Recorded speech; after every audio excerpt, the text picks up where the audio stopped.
اللہ کے نبی صلی اللہ علیہ وسلم اس کائنات میں کون سا عمل کرو میں جنت میں چلا جاؤں، کون سا عمل کرو رب مجھ سے خوش ہو جائے، کون سا عمل کرو جس سے اللہ راضی ہو جائے، کون سا عمل اللہ کے نزدیک زیادہ محبوب ہے، کس عمل سے اللہ زیادہ محبت کرتا ہے، تو اللہ کے نبی صلی اللہ علیہ وسلم بیان فرماتے ہیں الصلاۃ علی وقتہا، رائٹ ٹائم پہ صحیح ٹائم پہ نماز پڑھنا یہ اللہ کے نزدیک سب سے زیادہ محبوب ہے۔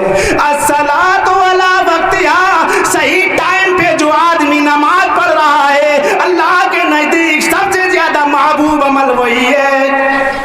اللہ کے نبی صلی اللہ علیہ وسلم سے پھر پوچھتے ہیں اللہ کے نبی صلی اللہ علیہ وسلم اس کے بعد اللہ کو کون سا عمل پسند ہے؟ نماز، صحیح ٹائم پہ نماز پڑھنا۔ جو لوگ نماز پڑھتے بھی ہیں وہ ظہر کو، عصر کو، مغرب کو، عشاء کو اکٹھا کرتے کرتے چلے جاتے ہیں، کبھی کسی دن ساری نمازوں کو گول بھی کر دیتے ہیں، لیکن نمازوں کو گول کرنے والوں اللہ کے نبی صلی اللہ علیہ وسلم نے ارشاد فرمایا بین العبد و بین الکفر ترک الصلاۃ، ایک مومن بندے ایک کافر کے درمیان صرف نماز کا ہی فرق ہے۔ جو آدمی نماز پڑھ رہا ہے، جو آدمی نماز کا اہتمام کر رہا ہے، جو آدمی 5 وقت نماز صحیح ٹائم پہ پڑھ رہا ہے، اللہ کے نزدیک سب سے زیادہ محبوب عمل وہی کر رہا ہے۔ اللہ کے نبی صلی اللہ علیہ وسلم سے عبداللہ ابن مسعود کہتے ہیں اللہ کے نبی صلی اللہ علیہ وسلم اب مجھے یہ بتلاؤ نماز صحیح ٹائم پہ پڑھنے کے بعد اس کے بعد اللہ کو کون سے زیادہ بہترین عمل اور محبوب عمل ہے اللہ کے نزدیک؟ تو اللہ کے نبی صلی اللہ علیہ وسلم کہتے ہیں بر الوالدین، ماں باپ کے ساتھ نیکی کرنا، ماتا اور پتا کے ساتھ احسان کرنا۔ بر الوالدین، ماتا اور پتا کی نیکی کرنا، ان کی خدمت کرنا، پیرنٹس کے ساتھ صحیح طریقے سے ان کی فرما برداری کرنا، اوبے آپ پیرنٹس، ماں باپ کی خدمت کرنا، ماں باپ کے ساتھ عزت سے پیش آنا، ماں باپ سے اچھی انداز سے بات کرنا، ماں باپ جن کے موجود ہیں وہ ماں باپ کو ماں باپ نہ سمجھے بلکہ انمول نعمت سمجھے، ایسی نعمت سمجھے جو کسی بھی مارکیٹ میں کسی بھی جگہ خرید نہیں سکتے ہیں۔ ساری چیزیں تو مل سکتی ہیں، بیٹا مل سکتا ہے، بیوی مل سکتی ہے، خاندان مل سکتا ہے، لیکن ماں اور باپ تمہیں کسی بھی مارکیٹ میں کسی بازار میں خریدنے پہ نہیں مل سکتے ہیں۔ ماں اور باپ یہ انمول قیمت ہے، ان کی حفاظت کرو، ان کی خدمت کرو۔ تاریخ اٹھاؤ، اسلام مذہب نے ماں اور باپ کے بارے میں فرمایا کہ ماں اور باپ فإن الجنت تحت قدمها، بے شک جنت ماں کے قدموں کے نیچے ہے۔ میں نے چھوٹی چھوٹی کتابوں میں اسی مدرسے میں پڑھا جنت ماں کے قدموں کے نیچے ہے۔ بہت سالوں تک یہ سمجھ میں نہیں آیا کہ جنت ماں کے قدموں کے نیچے ہے، اس کا کیا مطلب ہے؟ ماں کے قدموں کے نیچے جنت ہے، یہ سوال میں کبھی کبھار کرتا بھی تھا کہ ماں کے قدموں کے نیچے جنت ہے۔ ابھی بچہ ہی سا تھا لیکن سمجھ میں نہیں آیا۔ جب اللہ کے نبی صلی اللہ علیہ وسلم کے اقوال پڑھے، جب اللہ کے نبی صلی اللہ علیہ وسلم کے فرمودات پڑھے تو پتہ یہ چلا کہ ماں کے قدموں کے نیچے جنت کا مطلب یہ ہے کہ ماں باپ کی خدمت کرو، ماں باپ کا کہا مانو، ماں باپ کو گالیاں مت دو، ماں باپ کی عزت کرو، ماں باپ کا احترام کرو، ماں باپ کی اطاعت کرو، ماں باپ جو تمہیں کہیں اس کو مانو، ماں باپ اگر تمہیں نماز کے لیے کہیں تو نماز کا اہتمام کرو، ماں باپ اگر مرتے ہوئے کہہ جائیں کہ بیٹا یہ مکان اللہ کے لیے، مسجد کے لیے، تو بیٹوں پہ ذمہ داری ہوتی ہے کہ وصیت فرض ہوتی ہے وہ مسجد کے لیے عطا کر دیں۔ اگر ماں باپ نے مرتے ہوئے کہا اتنا بینک بیلنس یہ مسجد اور مدرسوں کے لیے یہ وقف کر دیں تو بیٹوں کے اوپر فرض ہو جاتا ہے کہ وہ اس کو عطا کرے۔ آؤ اللہ کے نبی صلی اللہ علیہ وسلم کی ایک حدیث سنو، حضرت عبداللہ ابن عمر اس حدیث کے راوی یہ کہتے ہیں کہ ایک آدمی اللہ کے نبی صلی اللہ علیہ وسلم کے پاس آیا، کہا میں جہاد میں جانے کی اجازت چاہتا ہوں۔ اسلام مذہب میں جہادہ کے معنی ہوتے ہیں کوشش کرنا، اپنے اخلاق، اپنے کیریکٹر، اپنے زندگی کے احوال سے لوگوں کے سامنے یہ پیش کریں کہ اسلام مذہب ہے کیا۔ اسلام مذہب سچ بولنے کی تاکید کرتا ہے، اسلام مذہب چوری سے باز رہنے کے تمہیں حکم دیتا ہے، اسلام مذہب تمہیں زنا سے دور رکھنے، اسلام مذہب آج ہی کی بات ہے ہمارے کوتوالی صدر میں ایک لڑکی باہر سے رو رو کر کے بیان دے رہی تھی، آج ہی کی بات ہے، میرا نکلنا اتفاق سے ہوا.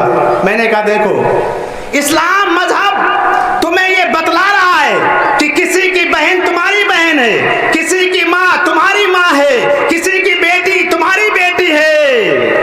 اسلام مذہب تمہیں یہ تاکید کر رہا ہے تم کسی کی ماں کو گالی مت دو. اگر تم کسی کی ماں کو گالی دیتے ہو وہ تمہاری ماں کو گالی دیتا ہے, لہذا تم اپنی ماں کو ہی گالی دے رہے ہو. جہادہ کے معنی ہوتے کوشش کرنا. اسلام مذہب کی ترویج, اس کی اشاعت, اس کو پھیلانے کے لیے اپنے اخلاق سے, اپنے کیریکٹر سے, اس کا نام جہاد ہے. مال سے, اپنی جان سے, کیا جہاں پہ لڑائی دنگے ہو اپنی طاقت کا اظہار کیجئے, ان میں اصلاح کیجئے, ان میں سلح کرائیے, ان میں کمپرومائز کرائیے. ایک صحابی کہتے ہیں جہاد میں جانے کی اجازت کا, اللہ کے نبی صلی اللہ علیہ وسلم مجھے جہاد میں جانے کی اجازت دے دیجئے. تو آپ نے کہا نہیں, یہ بتاؤ اللہ کا ابوان, کیا تمہارے ماں اور باپ ہیں؟ ماتا اور پتا تمہارے زندہ ہیں یا نہیں؟ اللہ کا ابوان, کیا تمہاری ماں, ماتا اور پتا ہیں؟ تو وہ کہتے ہیں ہاں اللہ کے نبی صلی اللہ علیہ وسلم میرے ماں اور باپ دونوں ہیں. تو آپ فرماتے ہیں ففیہما فجاہد, جاؤ انہی میں رہ کر کے جہاد کرو, ماں اور باپ کی خدمت کرو, یہ جہاد ہے. اسلام مذہب کہہ رہا ہے. تاریخ اٹھاؤ, اللہ کے نبی حضرت محمد رسول اللہ صلی اللہ علیہ وسلم نے ماں کا مقام اور باپ کا مقام, ماں اور باپ کی خدمت کرنے سے دعا قبول ہوتی ہے. دلیل ہے حضرت عبداللہ ابن عمر کی روایت. حضرت عبداللہ ابن عمر رضی اللہ تعالیٰ عنہ بیان فرماتے ہیں, کہتے ہیں اللہ کے نبی صلی اللہ علیہ وسلم نے ارشاد فرمایا کہ 3 آدمی کہیں جا رہے تھے نکل کر کے, 3 لوگ کہیں جا رہے تھے. حضرت عبداللہ ابن عمر کی روایت ہے کہ 3 لوگ تھے, 3 لوگ بارش کے موسم میں کہیں نکل کے جا رہے تھے. گار پہاڑ کا علاقہ تھا. ہمارے بھارت میں جگہ جگہ پہاڑ ہیں, کچھ ایسے پہاڑ ہیں جن کے پاس میں راستے ہیں, وہ راستے پورے سال میں 4 مہینے کھلتے ہیں, باقی برف جمع رہتا ہے. کچھ راستے ایسے ہیں یعنی ہائی وے آف ورلڈ, پوری دنیا میں سب سے اونچے راستے اس بھارت میں ہیں. 1800 فٹ کی اونچائی پر اس ہندوستان میں ایک راستہ ہے. 1800 فٹ کی اونچائی پر دنیا کا سب سے بڑی راستہ ہندوستان میں ہے. وہ آپ تلاشو کہاں ہے؟ 1800 فٹ کی اونچائی پر, وہاں سے راستے, ایسے ہی گار کے راستے.